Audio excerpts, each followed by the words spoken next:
नमस्कार दोस्तों, मैं निधि कुमारी आप सभी को अपना YouTube चैनल नॉलेज विथ निधि में आप सभी का स्वागत करती हूँ। आज हम कक्षा 8 के NCERT की किताब को समझेंगे। पहला चैप्टर का नाम है प्रारंभिक कथन, कैसे, कब और कहाँ। यह विषय सीटेट के एग्ज़ाम और BPSC के एग्ज़ाम सभी एग्ज़ामों में बहुत ही मदद करता है। तो चलिए हम स्टार्ट करते हैं। तारीखें कितनी महत्वपूर्ण होती है। एक वक्त था जब इतिहासकार तारीखों के जादू में खोए रहते थे। कब किस राजा की ताजपोशी हुई, कब कौन सा युद्ध हुआ, इन्हीं तारीखों पर गर्मागर्म बहसें चलती थी। आम समझ के हिसाब से इतिहास को तारीखों का पर्याय माना जाता था।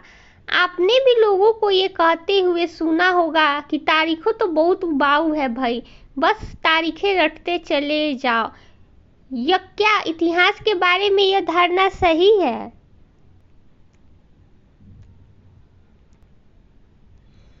इसमें कोई शक नहीं कि इतिहास अलग अलग समय पर आने वाले बदलाव के बारे में होता है। इसका संबंध इस बात से है कि इतिहास में कौन सी चीजें किस तरह की थी और उसमें क्या बदलाव आए हैं। जैसे कि हम अतीत और वर्तमान की तुलना करते हैं, हम समय का जिक्र करने लगते हैं, हम पहले और बाद की बातें करने लगते हैं। अर्थात इसका अर्थ ये हुआ दोस्तों कि तारीखें उतनी महत्वपूर्ण नहीं होती है जितनी कि उस समय क्या बदलाव हुए थे। जैसे कि अतीत और वर्तमान की तुलना करते हैं और समय का जिक्र करने लगते हैं, हम पहले और बाद की बात करने लगते हैं, यानी कि उस समय चीज़ें में क्या बदलाव आए थे और इस समय चीज़ में क्या बदलाव। बस तारीखें से ही बातें नहीं चलती है। समय के सामाजिक परिवेश क्या थे, यह सब भी मायने रखती है। रोजमर्रा की जिंदगी में हम अपने आसपास की चीजों पर हमेशा ऐतिहासिक सवाल नहीं उठाते। हम चीजों को स्वाभाविक मानकर चलते हैं, मानो कुछ हमें दिख रहा है वो हमेशा से ही ऐसा ही रहा हो। लेकिन हम सबके सामने कभी कभी अचंभे क्षण आते हैं। कई बार हम उत्सुक हो जाते हैं और ऐसे सवाल पूछते हैं जो वाकई ऐतिहासिक होते हैं। किसी व्यक्ति को सड़क किनारे चाय के घूंट भरते देखकर हम इस बात पर हैरान हो जाते हैं कि चाय या कॉफी पीने का चलन शुरू कब से हुआ होगा। रेलगाड़ी की खिड़की से बाहर झांकते हुए आपके जहन में यह सवाल उठ सकता है कि रेलवे का निर्माण कब हुआ। रेलगाड़ी के आने से पहले लोग दूर दूर की यात्रा किस तरह कर पाते थे। सुबह सुबह अखबार पढ़ते हुए आप ये जानने के लिए उत्सुक हो सकते हैं कि जिस जमाने में अखबार नहीं छपते थे उस समय लोगों की चीज़ों की जानकारी कैसे मिलती थी।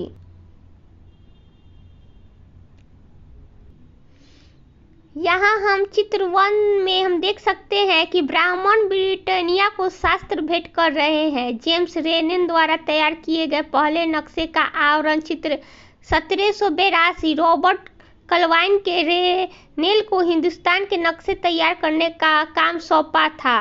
भारत पर अंग्रेजों की विजय के समर्थक रेनेल को वर्चस्व स्थापित करने की प्रक्रिया में नक्शे तैयार करना बहुत महत्वपूर्ण लगता था। इस तस्वीर में दिखाया गया है कि भारत के लोग स्वेच्छापूर्वक अपने प्राचीन पवित्र ग्रंथ ब्रिटिश सत्ता की प्रतीक ब्रिटानिया को सौंप रहे हैं, मानो वे उसे भारतीय संस्कृति की रक्षा करने के लिए आने का आग्रह कर रहे हो। हम चित्र 1 को ध्यान से देखें तो ये पता चलता है कि यह चित्र किस प्रकार उपनिवेशवाद का बोध कराता है।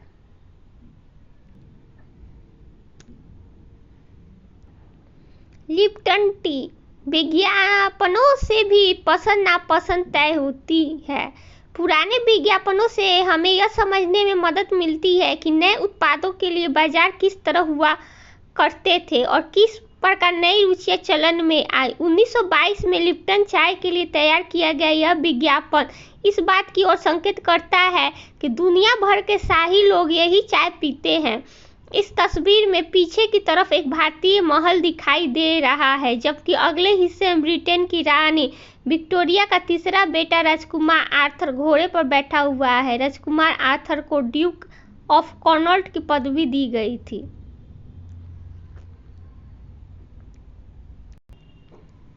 ये सारे ऐतिहासिक सवाल हमें समय के बारे में सोचने के लिए प्रेरित कर देते हैं। समय को हमेशा साल या महीनों के पैमाने पर नहीं देखा जा सकता। कई बार ऐसी प्रक्रियाओं के लिए कोई तारीख तय करना वाकई गलत होता है, जो एक लंबे समय तक चलती रहती है। भारत में लोगों ने अचानक एक दिन सुबह सवेरे चाय पीना शुरू नहीं कर दिया था। इसका स्वाद धीरे धीरे उनकी जबान पर चढ़ा था। इस तरह प्रक्रियाओं के लिए कोई स्पष्ट तिथि नहीं हो सकती।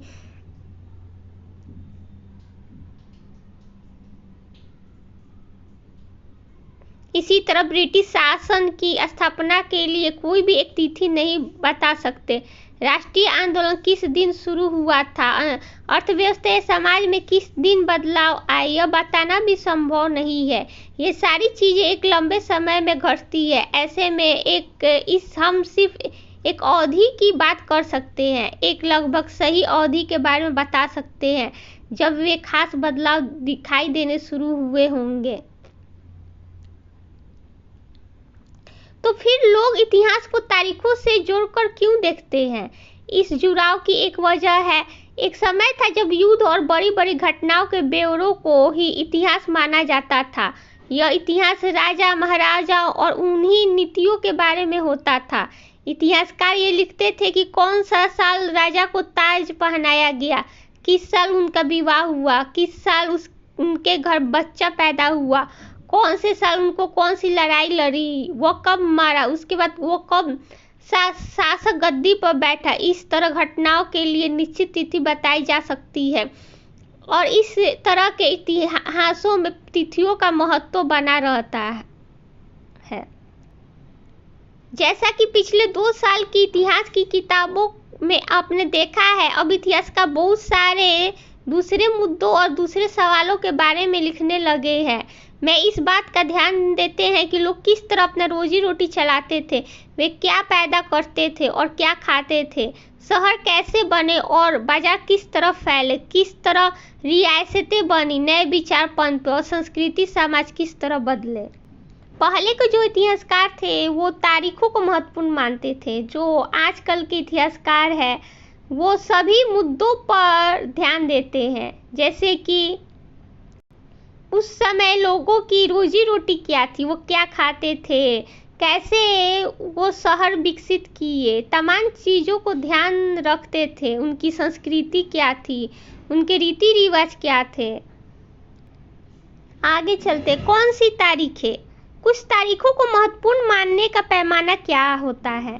हम जो तारीखें चुनते हैं, जिन तारीखों के इर्द गिर्द हम अतीत की कहानी बुनते हैं, वे अपने आप में महत्वपूर्ण नहीं होती। वे इसलिए महत्वपूर्ण हो जाती है क्योंकि हम कुछ खास घटनाओं को महत्वपूर्ण मानकर चलने लगते हैं। अगर अध्ययन का विषय बदल जाता है, अगर हम नए मुद्दों पर ध्यान देने लगते हैं, तो महत्वपूर्ण तारीखें भी बदल जाती है। एक उदाहरण पर विचार कीजिए। भारत में ब्रिटिश इतिहासकारों ने जो इतिहास लिखे, उनमें हर एक गवर्नर जनरल का शासनकाल महत्वपूर्ण है। ये इतिहास प्रथम गवर्नर जनरल वारेन हेस्टिंग के शासन से शुरू होते हैं और आखिरी वायसराय लॉर्ड माउंटबेटन के साथ खत्म होते हैं। अलग अलग अध्यायों में हम दूसरे governor general Hastings, Wellesley Bentinck, Dalhousie, Canning, Lawrence Lytton, Ripon, Curzon, Hardinge, Irwin के बारे में पढ़ते हैं। तो यहाँ हम समझ सकते हैं कि हमारे इतिहास हमें ये बताता है कि प्रथम गवर्नर जनरल वारेन हेस्टिंग थे और अंतिम वायसराय लॉर्ड माउंटबेटन थे। ये एग्जाम में बहुत ही महत्वपूर्ण क्वेश्चन होता है।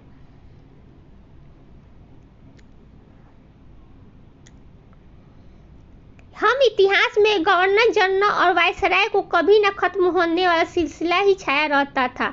इतिहास की इन किताबों में सारी तारीखों का महत्व इन अधिकारियों, उनकी गतिविधियों, नीतियों, उपलब्धियों के आधार पर ही तय होता था। ये ऐसा था मानो इन लोगों के जीवन के बाहर कोई ऐसी चीज नहीं थी जिसे जानना महत्वपूर्ण हो। इन लोगों के चरित्र का क्रम ब्रिटिश भारत के इतिहास में अलग अलग अध्याय का विषय बन जाता था। क्या हम इस दौर के इतिहास को अलग ढंग से नहीं लिख सकते थे?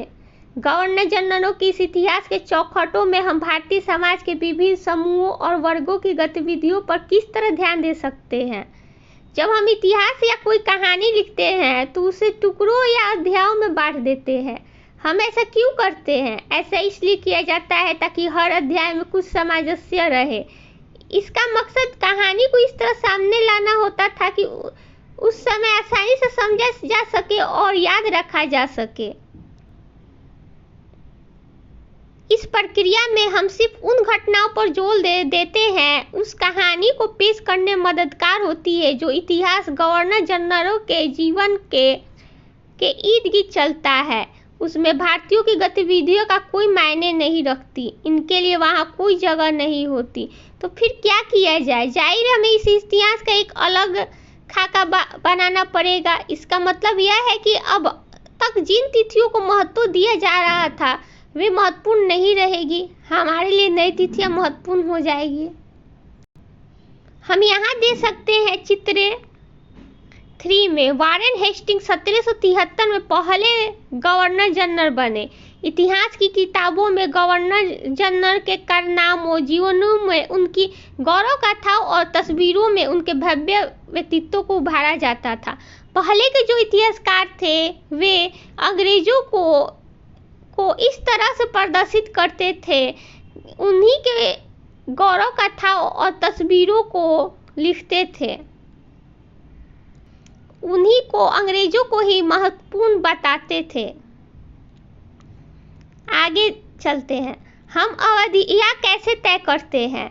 1817 में स्कॉटलैंड के अर्थशास्त्री और राजनीतिक दार्शनिक जेम्स मिल ने 3 विशाल खंडों में एक history of British India, British Bharat का इतिहास नामक एक किताब लिखी। 1817 में स्कॉटलैंड के अर्थशास्त्री और जो राजनीतिक दार्शनिक थे वे जेम्स मिल थे, जिन्होंने इतिहास को 3 कालखंडों में बांटा था और उन्होंने एक history of A British India नामक किताब लिखी थी। ये एग्जाम के दृष्टि से बहुत ही इम्पोर्टेंट है।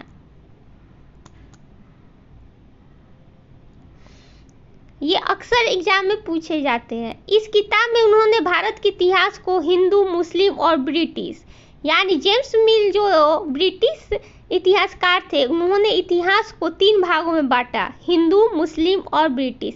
इन 3 कालखंडों में बांटा था। कालखंडों के इस निर्धारण को ज्यादातर लोगों ने मान भी लिया। क्या आपको भारतीय इतिहास को समझने के इस तरीकों में कोई समस्या दिखाई देती है? इतिहास को हम अलग अलग कालखंडों में बांटने की कोशिश क्यों करते हैं? इसकी भी एक वजह है। हम एक दौर की खासियों, उसके केंद्रीय तत्वों को पकड़ने की कोशिश करते हैं, इसलिए ऐसे महत्वपूर्ण हो जाते हैं जिनके सहारे हम समय को बांटते हैं। ये सब अतीत के बारे में हमारे विचारों को दर्शाते हैं। वे हमें बताते हैं कि एक अवधि से दूसरी अवधि के बीच आए बदलाव का क्या महत्व होता है। मिल को लगता था कि सारे एशियाई समाज सभ्यता के मामले में यूरोप से पीछे हैं। इतिहास की उनकी समझदारी ये थी कि भारत से अंग्रेजों के आने से पहले यहाँ हिंदू और मुसलमान तानाशाहों का ही राज चलता था। यहाँ चारों ओर केवल धर्म, व्यय, जातिगत बंधनों और अंधविश्वासों का ही बोलबाला था। गतिविधि: अपनी माँ या परिवार के किसी अन्य सदस्य से बात करके उनके जीवन के बारे में पता लगाएं। अब उनके जीवन को अलग अलग कालखंडों में बांटें। प्रत्येक अवधि की महत्वपूर्ण घटनाओं की सूची बनाएं। स्पष्ट करें कि आपके कालखंडों को किस तरह तय किया है।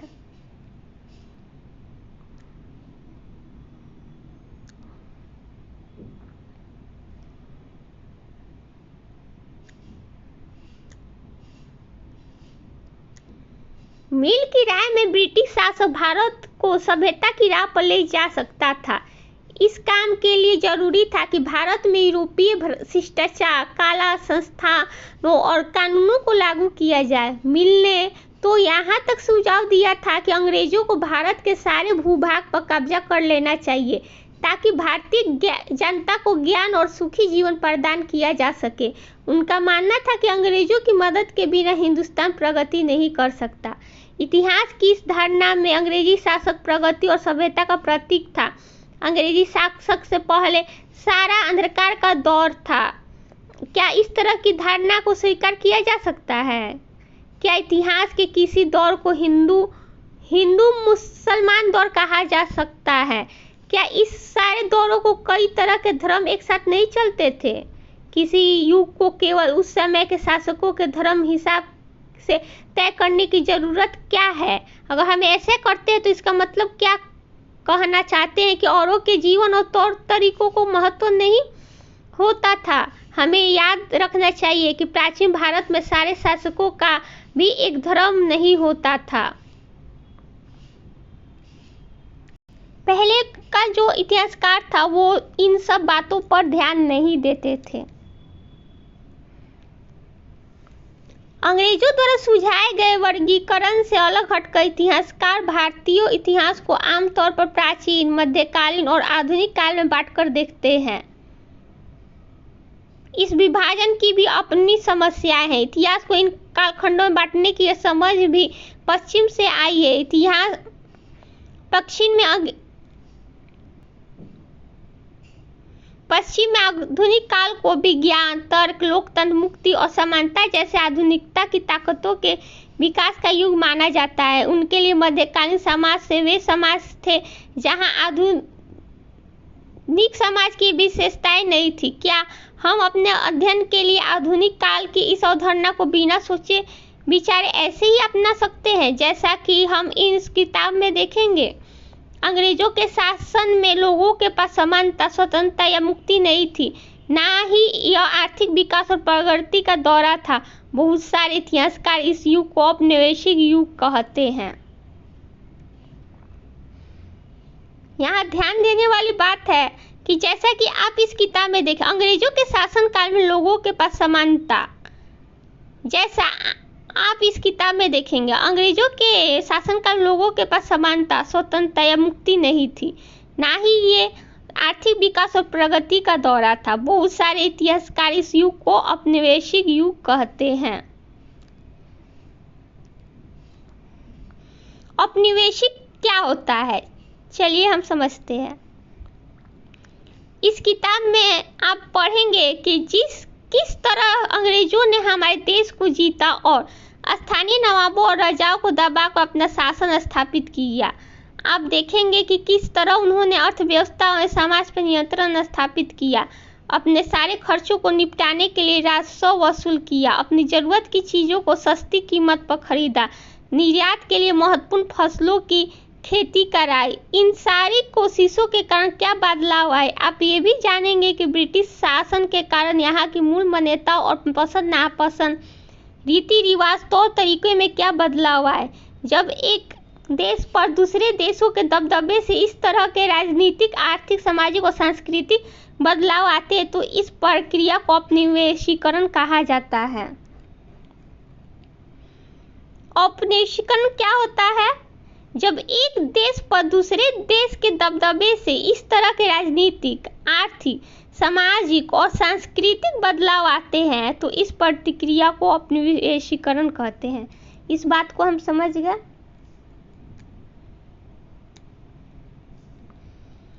लेकिन जल्द ही आप ये समझ जाएंगे कि सारे वर्ग और समूह इन बदलाव को एक ही ढंग से अनुभव नहीं कर रहे थे। इसलिए इस किताब को हमारे अतीत यानी अतीतों पर केंद्रित नाम दिया गया है। हम किस तरह जानते हैं? भारतीय इतिहास के पिछले 250 साल का इतिहास लिखने के लिए इतिहासकार कौन से स्रोतों का इस्तेमाल करते हैं? प्रशासन अभिलेख तैयार करता है। अंग्रेजी शासन द्वारा तैयार किए गए सरकारी रिकॉर्ड इतिहासकारों का एक महत्वपूर्ण साधन होते हैं। अंग्रेजों की मान्यता थी कि चीज़ों को लिखना बहुत महत्वपूर्ण होता है। उनके लिए हर निर्देश, हर योजना नीतिगत फैसले, सहमति, जांच को साफ साफ लिखना जरूरी था। ऐसा करने के बाद चीज़ों का अच्छी तरह अध्ययन किया जा सकता था और उन वाद विवादों पर किया जा सकता है। इस समझदारी के चलते ज्ञापन, टिप्पणी और प्रतिवेदन पर आधारित शासन की संस्कृति पैदा हुई। अंग्रेजों को भी ये लगता था कि तमाम अहम दस्तावेजों और पत्रों को संभाल कर रखना जरूरी है, लिहाजा उन्होंने सभी शासकीय संस्थानों में अभिलेख कक्ष भी बनवा दिए। तहसील के दफ्तर, कलेक्टर, कमिश्नर के दफ्तर, प्रांतीय सचिवालय, कचहरी, सबके अपने रिकॉर्ड रूम होते थे। महत्वपूर्ण दस्तावेजों को बचा कर रखने के लिए अभिलेखागार और संग्रहालय जैसे संस्थान भी बनाए गए। हम देखेंगे कि 19वीं आप आज भी अभिलेखागारों में देख सकते हैं। वहां आप जिला अधिकारियों के द्वारा तैयार किए गए नोट्स और रिपोर्ट पढ़ सकते हैं या ऊपर बैठे गए अफसरों द्वारा प्रांतीय अधिकारियों को भेजे गए निर्देश या सुझाव देख सकते हैं। 19वीं सदी के शुरुआती सालों में इन दस्तावेजों की सावधानीपूर्वक नकलें बनाई जाती थी। चित्र 4 में हम देख सकते हैं कि भारतीय राष्ट्रीय अभिलेखागार 1920 के दशक में बनाया गया। जब नई दिल्ली का निर्माण हुआ तो राष्ट्रीय संग्रहालय और राष्ट्रीय अभिलेखागार दोनों ही वायसराय के निवास के नजदीक बनाए गए थे। इससे पता चलता कि अंग्रेजों की सोच में इन संस्थानों का कितना भारी महत्व था। गृह विभाग में भेजी गई रिपोर्ट। सन 1946 में भारत की औपनिवेशिक सरकार शाही भारतीय नौसेना के जहाजों में सिपाहियों की बगावत को कुचलने का प्रयास कर रही थी। उस समय विभिन्न बंदरगाहों से गृह विभाग को जो रिपोर्ट मिल रही थी उसके कुछ नमूने इस प्रकार है। बम्बई, इस बात का इंतजाम कर लिया गया कि सेना जहाजों और दफ्तरों पर कब्जा कर ले। शाही नौसैनिक जहाज अभी भी बंदरगाह से बाहर ही है। कराची 301 विद्रोही को गिरफ्तार कर लिया गया। कुछ अन्य संदेशप्रद विद्रोही भी गिरफ्तार किए गए। सारे दफ्तर सैनिक निगरानी में है। विशाखापट्टनम, स्थिति पूरी तरह नियंत्रण में है और कहीं हिंसा नहीं हुई है। जहाजों और प्रतिष्ठानों पर सैनिक गार्ड तैनात कर दिए गए हैं। किसी परेशानी की उम्मीद नहीं है, सिवाय उसके लिए संभव है कुछ सिपाही काम पर ना आए।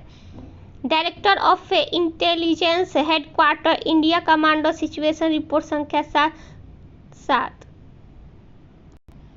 दोस्तों, आज की क्लास अगर समझ में आई हो तो थैंक यू सो मच। जय माता दी।